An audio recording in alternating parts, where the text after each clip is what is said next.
जय जिनेन्द्र, जय भारत। भारतीय चिकित्सा अभियान से डॉक्टर नरेंद्र जैन बात करता हूँ। आयुष विद्या 6 के विषय में पूरे देश ने जाना, पूरे प्रशासन और शासन ने भी जाना है। उन तमाम लोगों के लिए मैं हृदय से धन्यवाद देता हूँ जिन्होंने इस मेरे अभियान में सहयोग किया और देश के कोने कोने तक आयुष विद्या 6 को भेजा। मेरा एक और आत्मीय निवेदन है उन सभी लोगों से जिन्होंने इस अभियान में मेरा साथ दिया, मुझ पर विश्वास किया, मुझ पर ट्रस्ट किया और मेरी दवाई का उपयोग किया। उन लाखों लोगों के लिए मैं हृदय से धन्यवाद देता हूं जिन्होंने विश्वास करके इस दवाई का सेवन किया और अपने फीडबैक किए, मेरे प्रशंसा में, मेरी दवाई की प्रशंसा में अपनी प्रशस्ति लिखी या प्रमाण पत्र दिए या मुझे जो सम्मान दिए, उनके लिए मैं हृदय से धन्यवाद देता हूँ। एक और आप ही निवेदन करता हूँ कि ये जो कुंवार का कार्तिक का महीना है, ये थोड़े क्रिटिकल होते हैं। इनमें आयुर्वेद के अनुसार वात पित्त कफ में कफ प्रकोपित होता है और प्रकोपित कफ सर्दी, खांसी, जुकाम, बुखार, मलेरिया, डेंगू ये सब करता है। इन दिनों मच्छरों की भी उत्पत्ति होती है और कुंवार के महीने में जैसा कि आप जानते हैं कि अधिकांश लोगों को बुखार आ सकता है। तो आयुष विद्या 6 किसी भी प्रकार के बुखार में तुरंत ही फायदा करेगी। जैसे सर्दी, खांसी, जुकाम हुआ, सूखी खांसी हुई, ठंड लग के बुखार आया या आपको टाइफाइड पॉजिटिव आया है, सिगेला साल्मोना पॉजिटिव आए हैं, उनका रेशियो आ रहा है, तो आप इस दवाई को सुबह शाम 13 से 14 दिन ले सकते हैं। मलेरिया में भी ये दवाई इंस्टेंट काम करेगी और ये 7 दिन तक आपको इसके डोज लेना पड़ेंगे।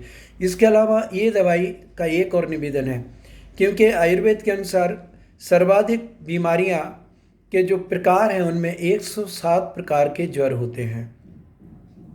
बाकी बीमारियों के तो कोई 20 प्रकार की होती हैं, कोई 36 प्रकार की होती हैं, कोई 3 प्रकार की हैं, कोई 7 प्रकार के हैं, पर ज्वर जो है वो 107 प्रकार के हैं। तो ये जो कॉम्बिनेशंस है, ये ज्वर नाशक कॉम्बिनेशन है। प्रत्येक हर एक प्रकार के ज्वर में ये इंस्टेंट काम करेगा। बस इसकी मात्रा, अनुपान और इसकी समय, ये तीनों थोड़े से बदलते चले जाते हैं। सामान्य सर्दी जुकाम में ये 3 दिन में ही लगभग ठीक कर देता है। यदि आपको मलेरिया है तो अधिकतम 7 दिन से लेके 10 दिन तक ले सकते हैं। टाइफाइड यदि है तो आप इसको 14 दिन तक ले सकते हैं।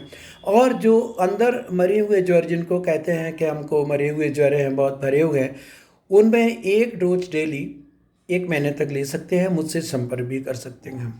आप सभी से निवेदन है कि ये दवाई अपने घर में अवश्य रखें। ये दवाई एक प्रकार से, चूँकि कई हज़ार लोगों पर परीक्षित होकर के ही मैं ये वीडियो बना रहा हूँ कि ये रामबाण सिद्ध हुई है। जिनके घर में किसी भी प्रकार का कोई भी बुखार आया है तो ये दवा बहुत लाभप्रद हुई है और इस दवाई के 99.9 यानी 99.99 ये सुरक्षित रही। किसी भी व्यक्ति को इससे किसी भी प्रकार का कोई दुष्प्रभाव नहीं हुआ। कभी किसी भी व्यक्ति को यदि इसको खाने के बाद हल्की सी गर्मी लगी है तो मात्र शीतल जल यानी ठंडे पानी से ही ये ठीक हो सकती है। और यदि किसी की पित्त प्रकृति है तो इस दवाई को बारीक पीस के और उसको शक्कर के शीरे में, चाशनी में ले लें। शहद में ना लें क्योंकि शहद गर्म होता है और ये दवाई भी उष्ण प्रकृति की है। कोविड या कोरोना से जो संक्रमित हुए हैं और उनको यदि ये लगता है कि अब उनके शरीर के अंग कुछ कमज़ोर ना हो जाएं, उनके लिए हमने एक टॉक्सिन फ्री एक डोज बनाया है, जो 1 डोज 1 महीने तक लेना पड़ेगा। उससे आपके हृदय, मस्तिष्क, गुर्दे, लीवर और शरीर के अंग जो वाइटल ऑर्गन्स है वो सुरक्षित रहेंगे।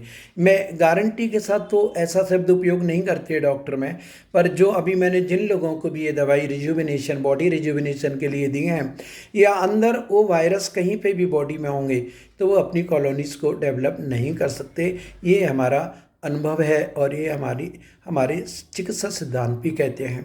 तो इसको वो लोग अवश्य लें। उसके लिए अलग दवाइयाँ हैं।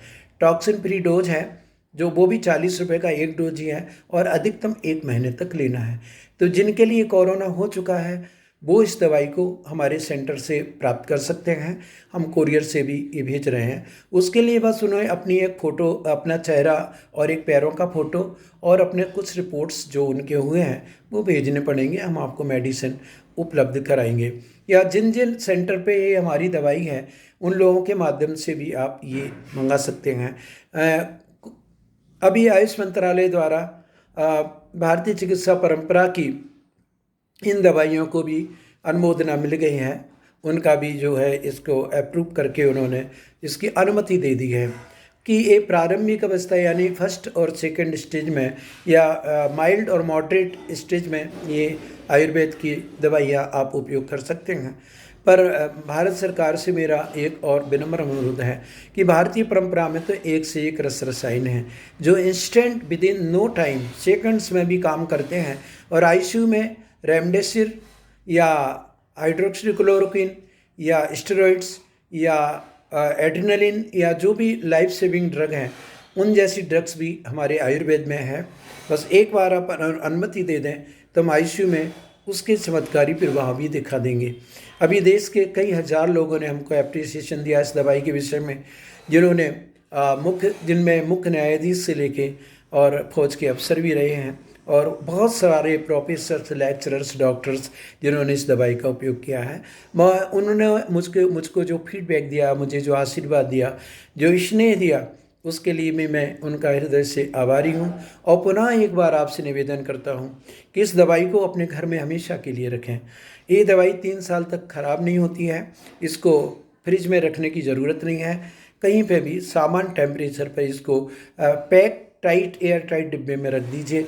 कभी भी घर में किसी को हरारत होती है, बॉडी एक होता है, सिर दर्द होता है, बुखार आता है, सर्दी होती है, खांसी होती है, मलेरिया, स्वाइन फ्लू या आने वाले समय में भी और कोई भी वायरस इन्फेक्शन है, क्योंकि 30 लाख वायरस इस प्रकृति में वैज्ञानिक बताते होंगे।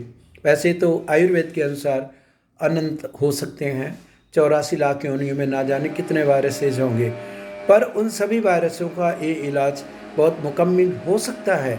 वो बात अलग है कि समय के साथ लक्षणों के अनुसार इसमें फेरबदल की जा सकती है, पर ये बहुत अच्छी वायरस किलर दवाई है। क्योंकि WHO और ICMR के इस प्रकार के फंडा हैं कि हम उसको वायरस किलर कह नहीं सकते, पर ये दवाई वायरस किलर का ही काम कर रही है। और इस दवाई को लेने के बाद 3 घंटे से वायरस की ग्रोथ कम होने लगती है, उनका वेजिटेशन रुक जाता है। एक वायरसोस्टेटिक्स बोलते हैं, मतलब वायरस की वृद्धि को ये दवाई रोक जाती है और धीरे धीरे वो खत्म होते चले जाते हैं। और 7 से 10 दिन में लोग इससे नेगेटिव हुए हैं। आईसीयू में भी लोग लेके गए हैं, हॉस्पिटल भर्ती हुए वो भी लेके गए हैं और उनके बहुत अच्छे परिणाम हमें मिले हैं। मैं पुनः आप सबसे निवेदन करता हूँ कि आपने मेरी इस औषधि के लिए जो संबल दिया, जो हिम्मत दी, मैं उन्हें आप सभी को हृदय से धन्यवाद देता हूँ। और आपसे निवेदन करता हूँ कि इस दवाई को जहाँ तक गांव-गांव में भेजें और जो इंडस्ट्रियलिस्ट हैं, जो बड़े बड़े समाज सेवी हैं, उनसे भी मैं कह सकता हूँ कि वैक्सीनेशन का एक विकल्प हो सकता है तो लाखों पशुओं की हत्या बच सकती है और उन वैक्सीनेशन के दुष्प्रभाव से भी आप बच सकते हैं। मैं ये शासन या प्रशासन के विरोध में नहीं हूँ, मैं ICMR या WHO के विरोध में नहीं हूँ, पर भारत की परंपरा के पक्ष में है कि भारतीय दवाइयाँ भी एज ए वैक्सीनेशन जैसा काम करती हैं। उनमें स्वर्ण प्राशन, रजत प्राशन के साथ यदि इन दवाइयों का उपयोग किया जाए तो निश्चित तौर पर हम भारत को आने वाली और वायरसों से बचा ले सकते हैं और आने वाले समय में ऐसी और कोई अनहोनी नहीं होगी, क्योंकि ना जाने कितने वायरसों के बम अभी विदेशों में लोगों पर संग्रहित हैं और वो कभी भी किसी भी देश पर आक्रमण कर सकते हैं। इसी के साथ जय हिंद, जय भारत, जय जिनेंद्र।